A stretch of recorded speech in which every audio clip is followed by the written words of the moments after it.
Hello everyone, I am here with a true story. This one is by Ingrid Shelton, and it is called An Unexpected Answer. Even as a high school student, I wanted to be a nurse, and I was determined to make my wish come true.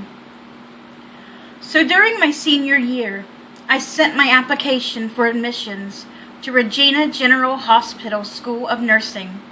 2 weeks later, I went to the doctor for my required physical examination. Every day after that, I waited eagerly for my acceptance, not realizing there might be a problem.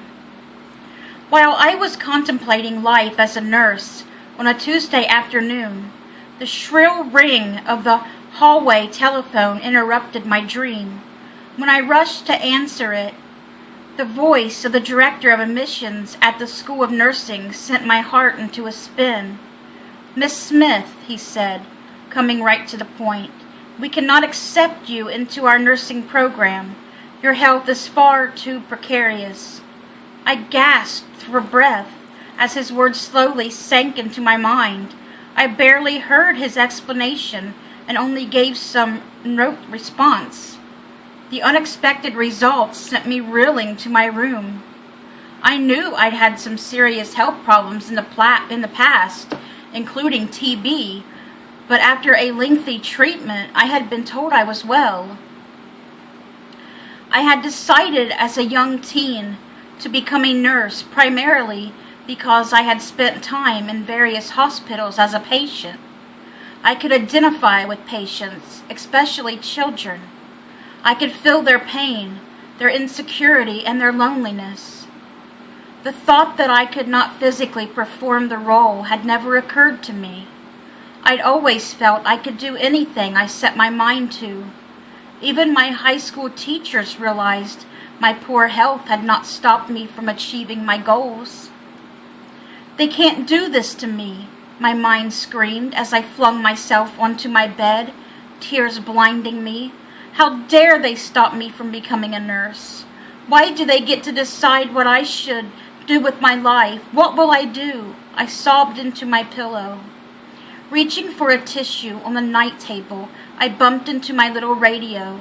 On impulse, I turned the knob, hoping to drown the anguish in my soul. The harmonious sounds of an unfamiliar gospel song filled the room, and the chorus of male voices soothed my wounded spirit. Over and over I heard the words, "God will take care of you." The rest of the words were lost to my distraught mind. Suddenly an unusual thought came to me. God, I should ask Him what He wants me to do. God was a stranger to me during my childhood. Only in the last year had I realized that He existed and that He was Lord of the universe. Yet I was completely unaware that He was ready and willing to guide me in the way I should go. I didn't know all I had to do was ask Him about it, and He would respond. However, when I thought about asking the Lord, I didn't hesitate to drop to my knees. I thought this was the only correct position to address the holy God, because I recalled visiting a church once where people knelt to pray. I also noticed that these people prayed out loud. I didn't know any prayers as such, but I knew how to ask. Not sure about the correct procedure to address God, I simply voiced my request without introduction. "God, what do you want me to be?" As soon as I made my request, I heard an audible voice sounding human, yet different. A teacher. Stunned, I turned my head, searching for the source of the voice. But no one was there. I was alone. That's when I realized that I had heard God's voice. He had answered, but I wasn't the answer I expected. No, not a teacher. I'm not cut out to be a teacher," I shouted, my response. If she's going to be good with kids in the hospital, she'd be good with kids as a teacher. Then I heard the voice a second time, lovingly, quietly, audibly. "A teacher." Awestruck, I crawled back onto my bed. "All right, God," I cried softly, a mixture of apprehension and relief. "I'll be a teacher." As the new thought lodged in my heart, a deep peace settled in, and the sense of excitement enveloped me. I always mess that up. At the same time, I knew I would become a teacher not by choice, but by God's direction. For many years, I kept my experience of hearing God's voice a secret. Yeah, I keep a lot of stuff secret too, because people just think you're crazy if you don't. No one would understand, I reasoned. I believed that people, including my family and friends, would think I had been dreaming or imagining a voice, or would even think me mentally disturbed. Yep. How could I tell them I had heard God's voice speaking to me?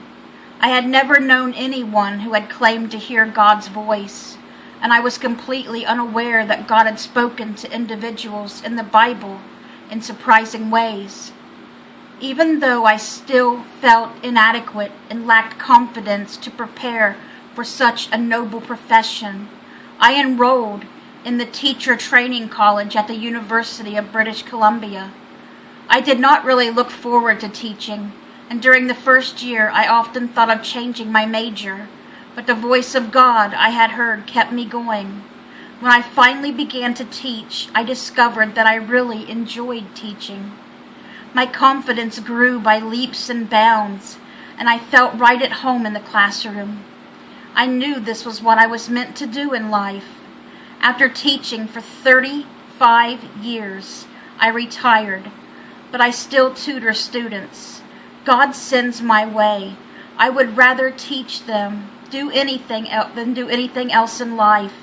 I am grateful to God for not only guiding me unmistakably to a profession that was best for me, but also showing me that He answers prayer in a variety of ways. Always. Always.